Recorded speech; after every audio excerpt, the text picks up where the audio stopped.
Hello students, इस video में हम जानेंगे कुछ ऐसी महत्वपूर्ण ट्रिक्स के बारे में जो आपके परीक्षा के लिए काफी उपयोगी होने वाली है। इन ट्रिक्स की मदद से आपका समय तो बचेगा ही साथ आपके लॉजिक्स भी बिल्ड होंगे जो आपके लिए बहुत जरूरी है।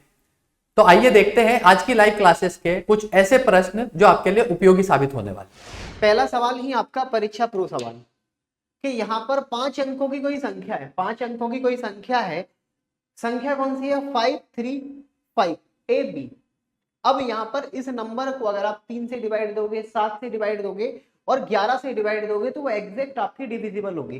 तो बेटा आपको बताना क्या है, जो ए और बी यहाँ पर इस संख्या के अननोन फैक्टर है ना, इन अननोन फैक्टर के साथ थोड़ा सा आपको कुछ करना है। क्या? A square minus B square plus आपका ए बी, इनकी वैल्यू आपको बतानी है।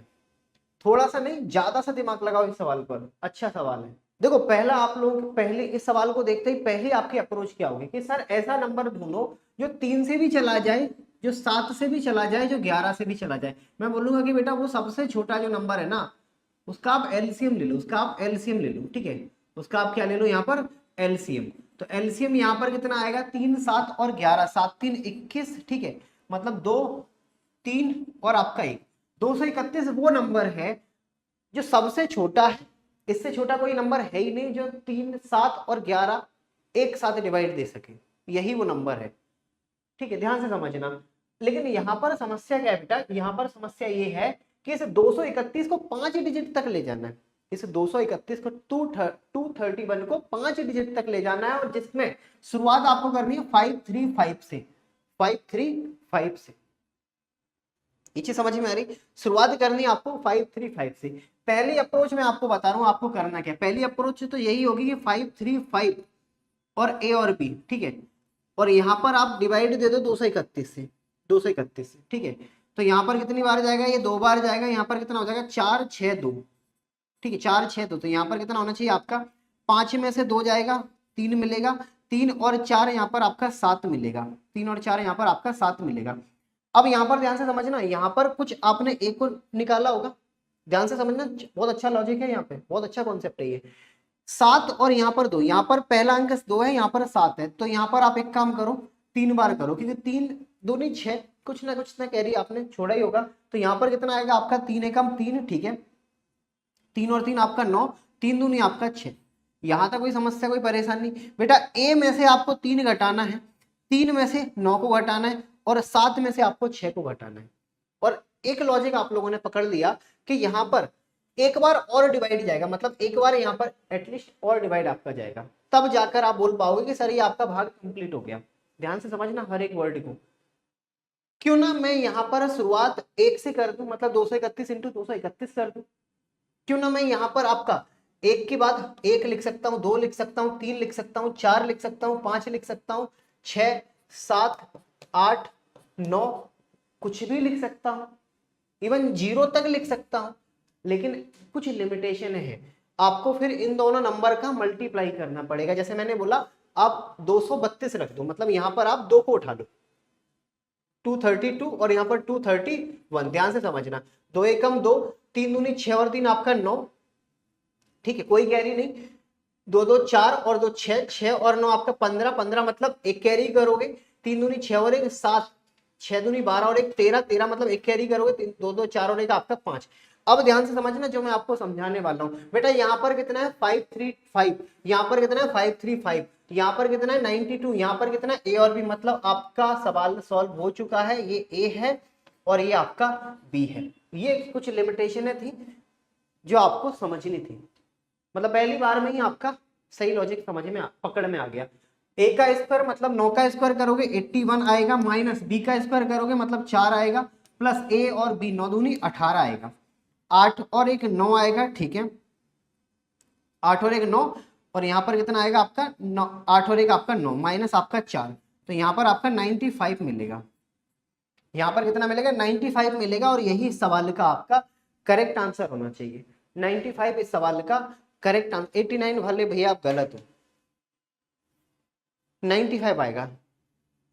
देखो मैं फिर से आपको बोलूंगा कि भाई ये सवाल बहुत अच्छा है, बहुत अच्छा है। मतलब ये सवाल मैं दावे के साथ बोल सकता हूँ आज से पहले आप लोगों ने नहीं देखा होगा। इसे आप अपने शॉर्ट नोट्स में छाप लेना, कम समझ में आया हो तो एक बार फिर से इसे देख लेना, ताकि ये सवाल आपको अच्छे से समझ में आ जाए। ये सवाल आप लोगों ने पहले नहीं देखा होगा, ना ही किसी किताब में आपको मिलेगा। ये एसएससी सीजीएल मेंस का आपका सवाल है, ठीक है। अगर एसएससी ने पूछा है तो आपका एग्जाम भी इसे उठा सकते हैं वहां से। यही होता है, जो अच्छी बड़ी बड़ी ऑर्गेनाइजेशन है ना, जो एग्जाम जैसे एसएससी है या सीडीएस है, इनके क्वेश्चन ही दूसरे एग्जाम वाले उठाते हैं। अगला सवाल आप लोगों के सामने, तो अब जितनी जल्दी हो सके अपनी पढ़ाई को वापस से आप अपने ट्रैक पर ले आओ, नहीं तो ये इतनी जो मेहनत की है ना, कोई मतलब नहीं रहेगा, मेहनत पूरी बेकार चली जाएगी। अगर आप अभी से थोड़ा सा अपने आप को लूज सुस्त छोड़ दोगे तो इससे अच्छा अभी से आप अपनी पढ़ाई को ट्रैक पे एटलीस्ट जो बेसिक और एक चीज और आज मैं क्लियर कर दूंगा कि भाई अब जो भी नोटिफिकेशन आएंगे वो आपको एग्जाम के लिए समय देंगे ही नहीं, बिल्कुल भी नहीं देंगे आपको एग्जाम के लिए समय, कि एग्जाम में 2 महीने दे दिए, 4 महीने दे दिए, भाई 15-15 दिन में आपका एग्जाम हो जाएगा, संभलने तक का मौका नहीं मिलेगा और पेपर झट से निकल जाएगा। तो अभी से आप अपना सीरियस हो जाओ और अपनी तैयारी में जुट जाओ, ठीक है बेटा। एक बात बताओ, यहाँ पर सबसे पहले 2, 3 और 5, मतलब ये पहले के बैच की संख्या है, और यहाँ पर आपका 4, यहाँ पर आपका 5 और यहाँ पर आपका 7। मुझे एक बढ़िया से बात बताओ बेटा, कितनी वृद्धि होगी? आप बोलोगे अनुपात में 2 की वृद्धि होगी, अनुपात में 2 की वृद्धि होगी, अनुपात में 2 की वृद्धि होगी। वृद्धि हर जगह बराबर है। ये वृद्धि क्यों हुई? क्योंकि आपने क्वेश्चन में पढ़ा है कि भाई प्रत्येक बैच में 20 छात्र बढ़ चुके हैं, तो यहां पर कितने का मल्टीप्लाई होगा आपका? कितने का मल्टीप्लाई होगा यहाँ पर आपका? 10 का। यार एक बात बताओ, पहले छात्रों की संख्या कितनी थी? 2 और 3 5 और 5 10, तो 10 मल्टीप्लाइड बाई आपका 10 बराबर यहाँ पर कितना मिलेगा आपको? 100 बराबर यहाँ पर कितना मिलेगा आपको? 100। मतलब ऑप्शन नंबर सी सवाल का करेक्ट आंसर आना चाहिए। ऑप्शन नंबर सी सवाल का करेक्ट आंसर आना चाहिए। एक्स की वैल्यू बताओ। देखो सबसे पहले ना यहाँ पर थोड़ा सा लॉजिक लगाना। यहाँ पर बेटा 25% फ्रैक्शन और उनके परसेंट थोड़े से आप लोगों को पता होने चाहिए। 25% मतलब 1/4 का मतलब मल्टीप्लाई 480, ठीक है, प्लस 30% का वैल्यू होता है बेटा 3/10 का मतलब मल्टीप्लाई 500, ठीक है, प्लस x% मतलब x बाई 100 का मतलब 90 और बराबर 35% की वैल्यू क्या होगी? 5 से काटोगे 7 बार, 5 से काटोगे 20 बार और मल्टीप्लाइड बाई आपका 900। चीजों को थोड़ा सा सिंप्लीफाई करो। कैसे करोगे? परसेंट को फ्रैक्शन में कन्वर्ट कर दो, अगर पता है तो, नहीं तो कोई दिक्कत नहीं, कैलकुलेशन बढ़ जाएगी। तो यहाँ पर आप क्या करोगे? 4 से काटोगे, 4 से काटोगे, 4 एकम 4, 4 दूनी 8, 0 से 0 काटोगे मतलब 5 3 15 150, ठीक है। यहाँ पर 0 से 0 काट दोगे, 0 से 0 2 से काटोगे 45 और यहाँ पर 7 5 35 3 कैरी करोगे, 7 4 28 और 3 आपका 31। मतलब बेटा यहाँ पर साफ है कि यहाँ पर कितना मिलेगा? अच्छा ये 150 है, 270 270 प्लस आपका यहाँ पर कितना मिलेगा? 9x y आपका 10 बराबर आपका 315।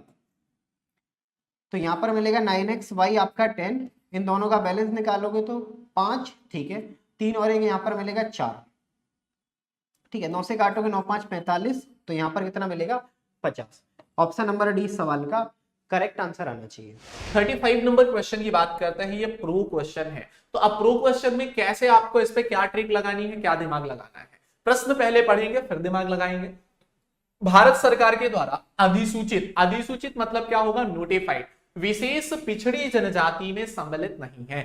तो विशेष पिछड़ी जनजाति कौन सी है? सबसे पहले तो हमें ये समझना है। तो हमारे यहां पर आपको एक ट्रिक मैंने बताई थी, वो ट्रिक आपको याद रखना है। बीबीएस मतलब बैगा, भारिया और सहरिया, ये तीनों मध्य प्रदेश में विशेष पिछड़ी जनजाति का दर्जा प्राप्त है। तो कौन कौन सी? बैगा, भारिया और सहरिया। तो कौन सी नहीं आएगी? तो बैगा आंसर नहीं होगा, भारिया नहीं होगा, सहरिया नहीं होगा, राइट ऑप्शन आपका गोंड हो जाएगा, ठीक है ना। अब देखो गोंड की बात करें तो गोंड आपका कोंड शब्द से मिलकर बना है। किससे मिलकर बना है? कोंड शब्द से मिलकर बना है, जिसका अर्थ होता है पहाड़ या पर्वत, यानी कि पर्वतवासी मनुष्य, जो लोग पर्वतों के आसपास निवास करते हैं उन्हें ही गोंड कहा गया है।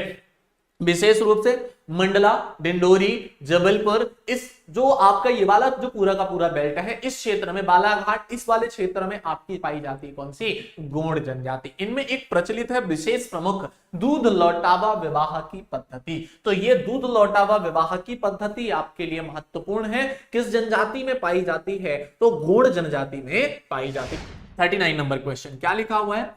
भील जनजाति से संबंधित पुस्तक द भील्स अ स्टडी के लेखक। अब ये मैंने थ्योरी क्लास में आपको पढ़ाया था, ठीक है। तो इस क्वेश्चन को आपको बहुत अच्छे से याद रखना है। और इसमें क्वेश्चन क्या है? द भील्स अ स्टडी जो बुक है, इस बुक के राइटर कौन है? क्योंकि भीलों के बारे में इन्होंने स्टडी करी थी। तो राइटर में नाम है A.B. ठक्कर। ठक्कर बापा है क्या? तो ठक्कर बापा नहीं है। ठक्कर बाबा तो क्या बापा ने क्या किया था? आदिवासी शब्द का प्रयोग किया था, ये नहीं है। टीबी नायक, डॉक्टर दास। डॉक्टर दास का नाम नहीं सुना आपने, घुरिये का नाम नहीं सुना, और ठक्कर बापा ऑप्शन नहीं है। तो राइट ऑप्शन क्या बनेगा आपका? टीबी नायक। तो याद रखेंगे आप, टीबी नायक ने ही भीलों पर अध्ययन किया और उनके ऊपर एक पुस्तक लिखी, द भील्स अ स्टडी, ठीक है। चलिए कमेंट्स देखते हैं। मध्य प्रदेश की दूसरी सबसे बड़ी जनजाति कौन सी है? तो एमपी की जो दूसरी सबसे बड़ी जनजाति है वो कौन सी है? पहली भील है, फिर कोरकू है, फिर सहरिया है, फिर गोंड है। कौन सी है? तो आपको पता है भारत की सबसे बड़ी जनजाति वही यहाँ की सबसे बड़ी जनजाति है। क्या है? भारत की सबसे बड़ी जनजाति। तो जो भारत की सबसे बड़ी जनजाति है गोंड, वो एमपी की दूसरी बड़ी जनजाति है। एमपी की सेकंड लार्जेस्ट ट्राइब है। क्या है? सेकंड लार्जेस्ट ट्राइब है एमपी की गोंड जनजाति। इसका राइट ऑप्शन हो जाएगा। ये क्वेश्चन याद रखना, प्रो लेवल का क्वेश्चन है, हमेशा एग्जाम में पूछा जाता है, भले ही आपको इजी लगे। चलो, मध्य प्रदेश के निम्नलिखित जिलों में से किसमें अधिकतम सरसों का उत्पादन होता है? अब देखो ये क्वेश्चन प्रो का है। अब प्रो का क्वेश्चन कैसे? ये क्वेश्चन लॉजिकली आप सॉल्व कर सकते हैं। मध्य भारत का पठार अगर आपने मध्य प्रदेश में देखा होगा, तो मध्य भारत का पठार कहां आएगा? आपका अपर पार्ट में, नॉर्दर्न साइड पे आएगा, नॉर्थ साइड पे आएगा। और अगर नॉर्थ साइड पे आएगा तो वहां पे आपका आंसर क्या होता है? सरसों की हांडी कहा जाता है उस जिले को, और वही आपका ऑप्शन होता है। अब ये बिल्कुल आप एकदम से लगा सकते हैं आंसर अगर वही ऑप्शन आपको मिल जाए। तो दमोह और विदिशा बिल्कुल नहीं।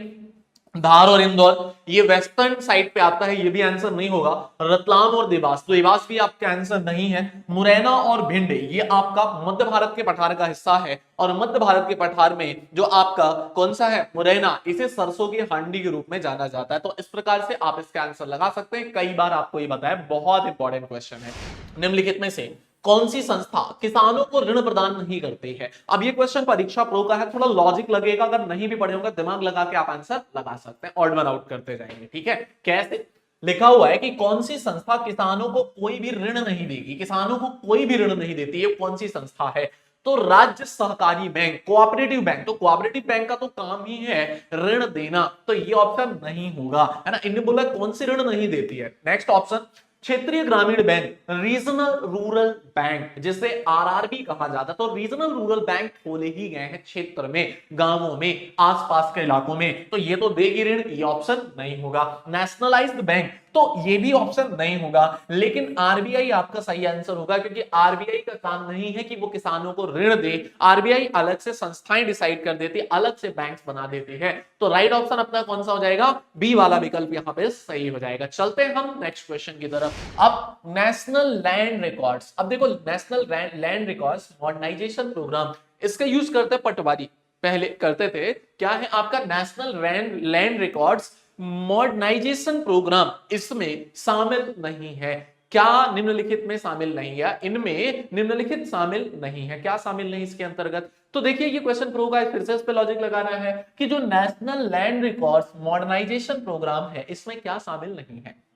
भू संपत्ति मानचित्र का स्कैनिंग, तो जो जमीन संपत्ति होती है, लैंड होता है, उसकी स्कैनिंग शामिल है? बिल्कुल नहीं। जो लैंड रिकॉर्ड है उसमें स्कैनिंग शामिल होती है, उसमें स्कैनिंग बनी होती है, तो ये ऑप्शन नहीं होगा। फिर भू अभिलेखों का डिजिटलीकरण करना, तो भू अभिलेख को डिजिटलाइज्ड कर दिया गया है इस लैंड रिकॉर्ड के माध्यम से, तो ये ऑप्शन आपका सही है और इसीलिए आपका गलत हो जाएगा यहाँ पे, क्योंकि इन्होंने पूछा क्या शामिल नहीं किया गया, तो ये भी शामिल किया गया है। फिर इसके बाद ईटीएस का उपयोग करते हुए सर्वे। अब ईटीएस क्या होता है समझना, आप लोग कई बार जैसे रोड में जाते हैं, कई बार आप लोगों ने देखा होगा कि कई साइट्स बन रही होती है, वहां पे एक जैसे आप लोगों ने देखा होगा जैसे कैमरा लगा होता है जिसपे, है ना, जैसे जिसपे कैमरा लगा होता है उसको अपन ट्राइपॉड बोलते हैं, है ना, देखा होगा आपने। अब ट्राइपॉड में ऊपर एक कैमरे जैसी चीज लगी होती है और उससे वो कई बार इंजीनियर देखते रहते हैं ना, तो यहाँ पे ईटीएस का प्रयोग करते हैं। तो ईटीएस का प्रयोग करके वो सर्वे करते हैं किसके माध्यम से, लैंड रिकॉर्ड मॉडर्नाइजेशन में, तो ये भी शामिल होता है। लेकिन किसान क्रेडिट कार्ड इससे जारी नहीं किया जा सकता। लैंड रिकॉर्ड मॉडर्नाइजेशन के द्वारा आपको क्रेडिट कार्ड जारी नहीं होता। क्रेडिट कार्ड जारी करने का काम बैंक का होता है, राइट। किसान क्रेडिट कार्ड जारी करने का काम किसका होता है, बैंक का होता है। तो ये ध्यान रखिएगा, बैंक का काम होता है किसान क्रेडिट कार्ड जारी करना। तो ऑप्शन अपना डी वाला राइट हो जाएगा। इस प्रकार से आप इसका आंसर बिल्कुल आसानी से लगा सकते हैं। क्वेश्चन नंबर 10 पे चलते हैं।